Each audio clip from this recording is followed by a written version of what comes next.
In this video, we'll discuss the story that happened in 2007 in the U.S. state of Kansas. 18-year-old Kelsey Smith mysteriously disappeared after going to the store. What happened to Kelsey attracted the media attention, and CCTV footage helped to solve this case.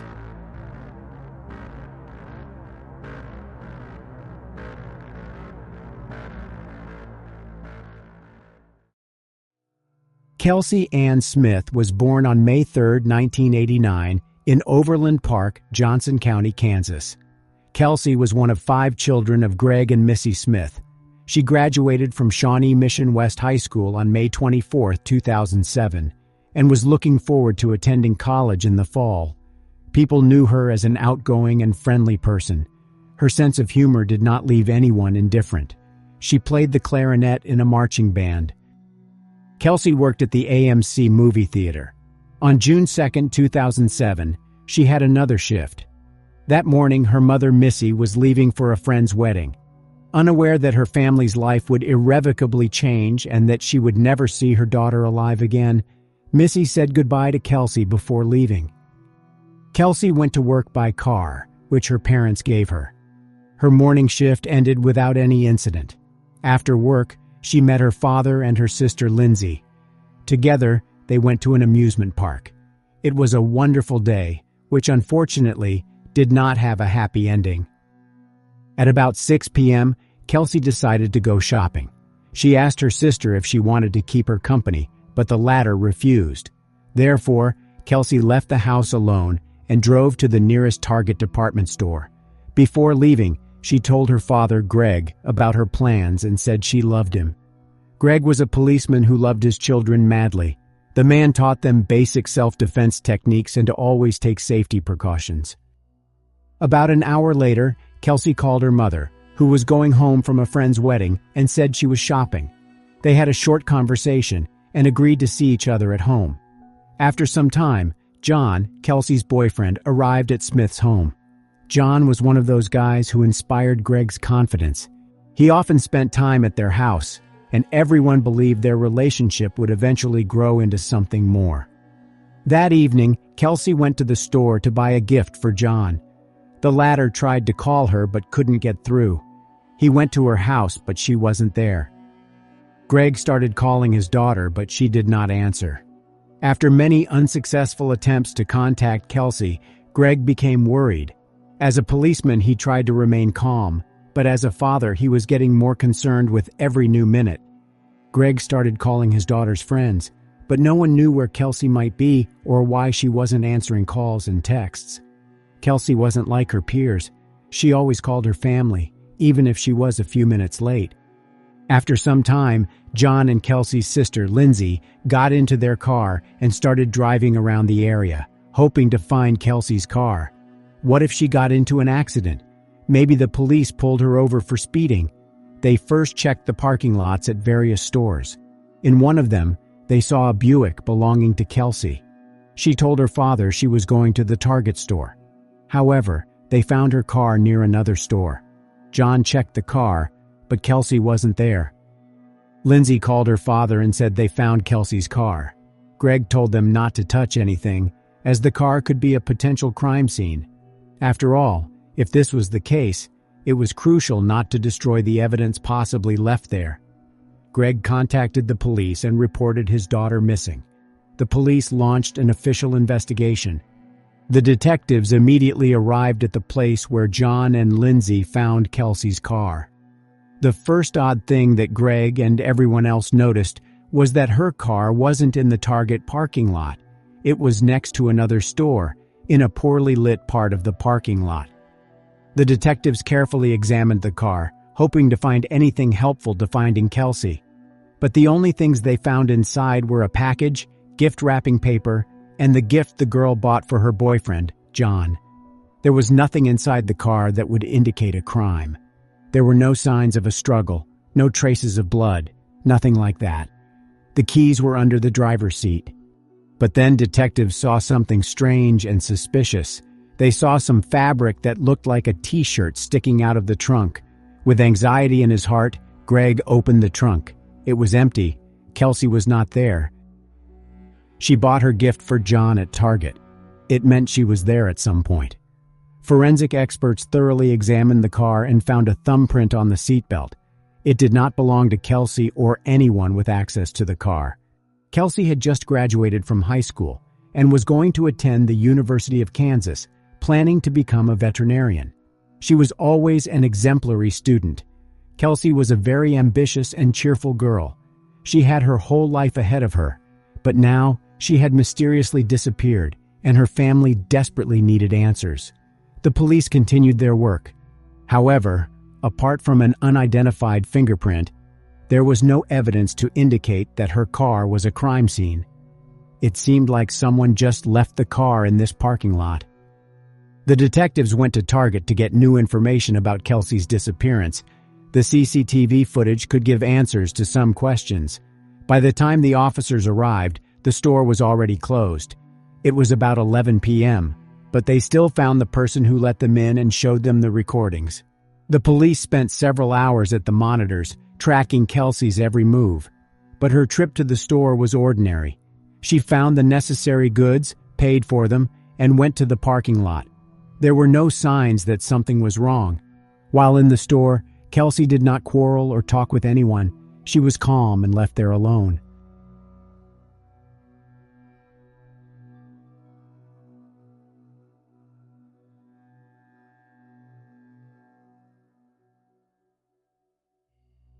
But here's what seemed strange.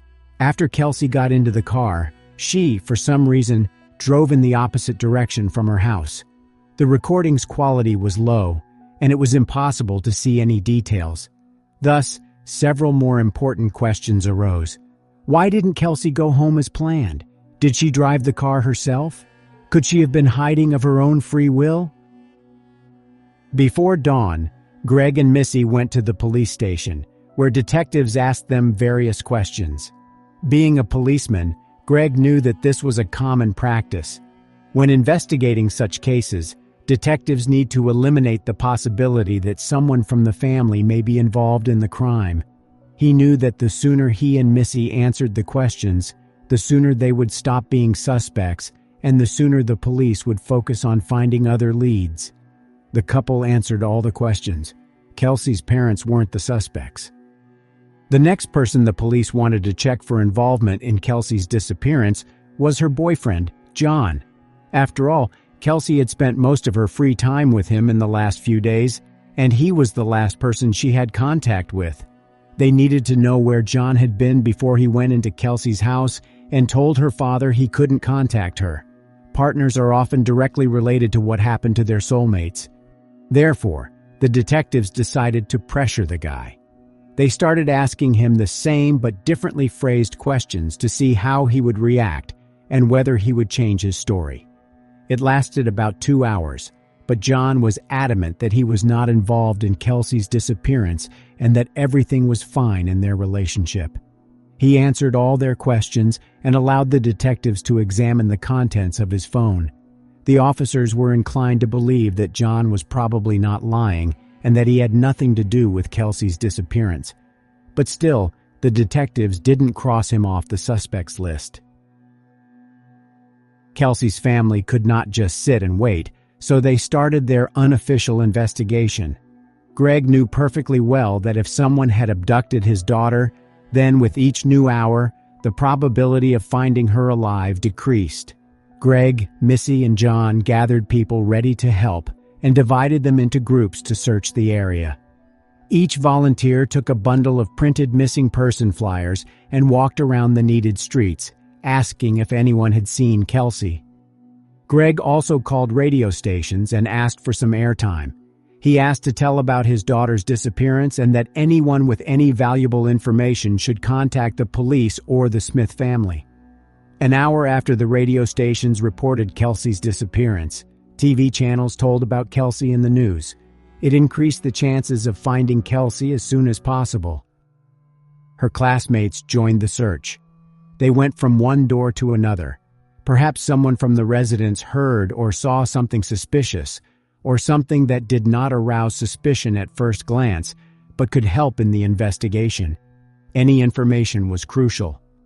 One of the questions the police had to answer was where Kelsey was for 3 hours from when she left Target until John and Lindsay discovered her car. To answer this question, the investigators again turned to the surveillance cameras. The parking lot where they found Kelsey's car belonged to another store. Fortunately, there were cameras there too. However, due to the recording's poor quality and insufficient lighting in that part of the parking lot, the detectives could not see anything that would allow them to understand where Kelsey had gone. They saw how her car drove into the unlit area of the parking lot, after which the headlights went out. Soon after, the driver got out of the car and left.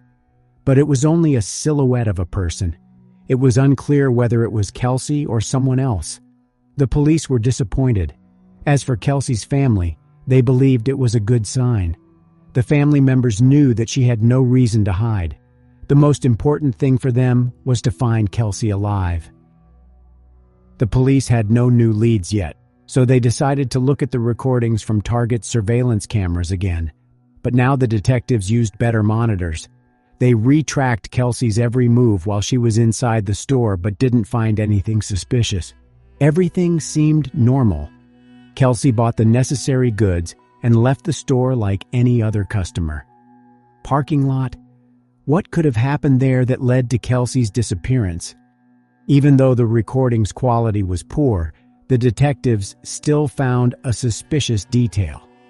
After Kelsey left the store, she went to the parking lot to her car and opened the back door to put the purchased goods. Then she went to the driver's door. At that moment, the investigators saw a blurry spot flashing after her. The police believed that someone attacked Kelsey when she got into the car, which meant they were dealing with an abduction. The investigators watched the recording over and over again, but the viewing angle and the quality of the recording did not allow them to see the whole picture. It took about 15 seconds before the door closed and the car left the parking lot. Perhaps her car turned in the opposite direction from her house because she wasn't the one who was behind the wheel, or someone threatened her. Detectives didn't want to, but had to tell Kelsey's parents that their daughter was most likely the victim of an abduction. All that was at the police's disposal was a video recording of the moment of the abduction, but it was impossible to see the person who did it. This person was wearing a white t-shirt and dark shorts. Therefore, the investigators again turned to Target's CCTV footage, but this time, they hoped to see someone wearing a white t-shirt and dark shorts. And then they saw something that they had not noticed before. A man in a white t-shirt and dark shorts followed Kelsey wherever she went. He kept his distance so Kelsey wouldn't suspect anything, but he was always there. There was no doubt that this man was following Kelsey. When Kelsey approached checkout to pay for the goods, he unhurriedly headed for the exit. He obviously left the store first to wait for her in the parking lot. Soon after, the police managed to get a clearer image of his face. It wasn't of perfect quality, but they hoped someone would identify this person. The police asked for help from the community to identify the man. The number of calls with possible leads exceeded 1,000. It took a lot of time to check this amount of data. Detectives tried to filter out the information that probably had nothing to do with the case. The police interrogated several people who looked like this man, but none of them was the one they needed to find.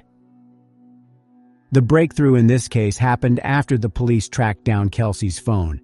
After she disappeared, her phone was active in a wooded area near Longview Lake, Missouri, about 15 miles from Target.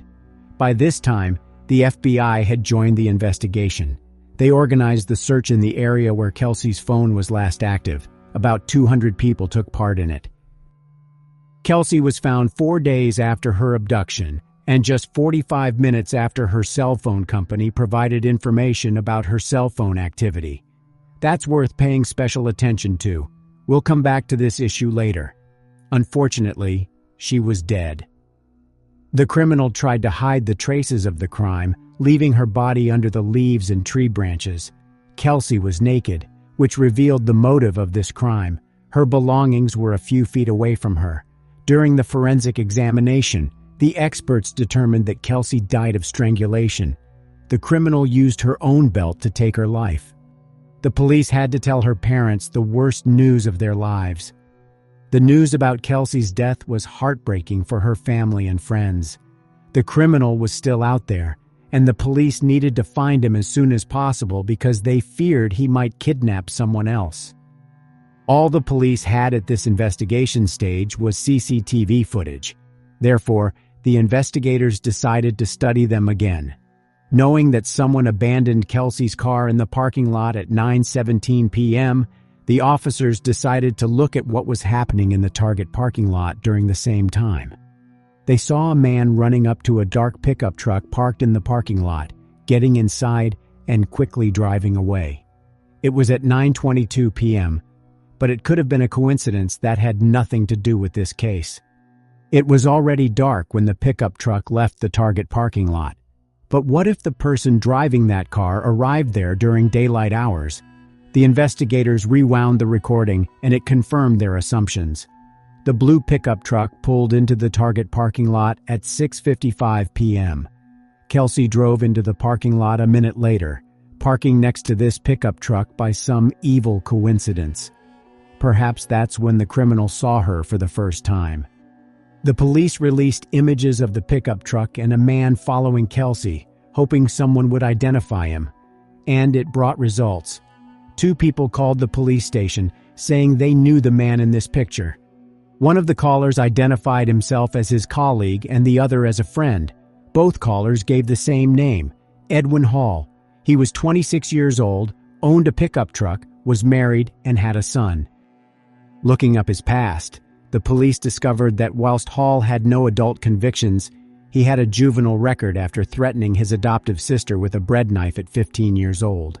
If Hall was the one who abducted and took the life of Kelsey Smith, then he could have tried to hide after his image appeared in the news. Therefore, the police went to his home right away. When the police arrived, they saw Hall putting things in his car. He was going to leave with his family, but the police got to him faster. They arrested Edwin Hall and took him to a police station for questioning. He told detectives that he had nothing to do with the disappearance and death of Kelsey Smith. He said he didn't even know who she was. But everyone knew he was lying because the CCTV footage from Target left no doubt that Hall was following Kelsey. When they told him about the recording that could refute his words, he admitted he watched Kelsey because he liked her legs. But Edwin continued denying any contact with Kelsey after she left the store. He agreed to provide the police with his DNA sample and fingerprints so that they would exclude him from the list of suspects. Hall was sure he had left no trace, but he was wrong to think that. His thumbprint matched the one found on the seatbelt in Kelsey's car. This information directly connected Hall with the abduction and death of Kelsey Smith. After all, there was no other explanation for his fingerprint being on the seatbelt. Hence, no matter what Edwin Hall said, the police knew he was the one who ran up to Kelsey in the parking lot. After the detectives informed him about the fingerprint match, he decided not to wait for the DNA result and confessed everything. To avoid the death penalty, Hall agreed to tell all the details of the crime he committed. He said he liked Kelsey when he saw her in the Target parking lot. Hall started following her while she was shopping and then waited until she came to the car. After this, he pulled his gun and attacked her. Hall pushed her into her car and drove her to a wooded area outside the city. There, he told Kelsey to undress and eventually ended up taking her life because he was afraid that she would tell everything. Then Hall hid Kelsey's body under branches and leaves and drove back. After leaving Kelsey's car in a nearby parking lot, he went to Target, where he previously parked his pickup truck, and then drove home. After the death of Kelsey, Missy and Greg Smith said they noticed the majority of violent crimes were geared toward children and young adults. "We wanted to prevent this from happening to others," Missy Smith said. With that goal in mind, they created safety awareness seminars. Greg Smith was a police officer at the time of his daughter's death, so he used the training methods he learned on the force and applied them to a civilian setting. The Kelsey Smith Act passed in Kansas in 2009, and similar laws exist in 23 other states. However, in 2016, it failed to pass the U.S. House of Representatives. Members of Congress who voted against the bill cited privacy issues in allowing law enforcement to access information without subpoenas. The Smiths point out only location would be released, so texts, pictures, and phone calls would be off limits. For 13 years now, the couple has been pushing for change in Congress. One thing keeps them going. "It's Kelsey. There's no doubt about it. It's Kelsey," Greg Smith said. She was 18 years old and a recent high school graduate when she walked out of a Target in Overland Park and disappeared. It took 4 days for a cell phone company to release location information from her phone. Once it did, police found her body within 45 minutes. The Smiths dedicated their lives to passing legislation to expedite that process for other families. "It would have saved 4 days of hunting for her and not knowing if your child was alive or what her outcome was," Missy Smith said. "If law enforcement determines there's an emergency situation, the Kelsey Smith Act requires wireless communication providers to turn over a device's location information. It also provides immunity to the phone company for doing so." Bottom line is, it's a tool for law enforcement. We live in a technology world, and why not give them every tool they need to find somebody, Greg Smith said. The legislation says the information should be released if officers assert the phone was used to call 911 in the preceding 48 hours, or if there's reason to believe someone is at risk of death or serious physical harm. In September 2008, the jury found Edwin Hall guilty on all counts. During the trial, he apologized to Kelsey's family and said he was very sorry. The court sentenced him to life imprisonment without the possibility of parole. During the 16 years since her death, Kelsey, who would have turned 34 on May 3rd, has become the face of a movement to force telecommunications providers to be responsive in emergency situations, especially as GPS and cell phone technology has continued to improve and evolve.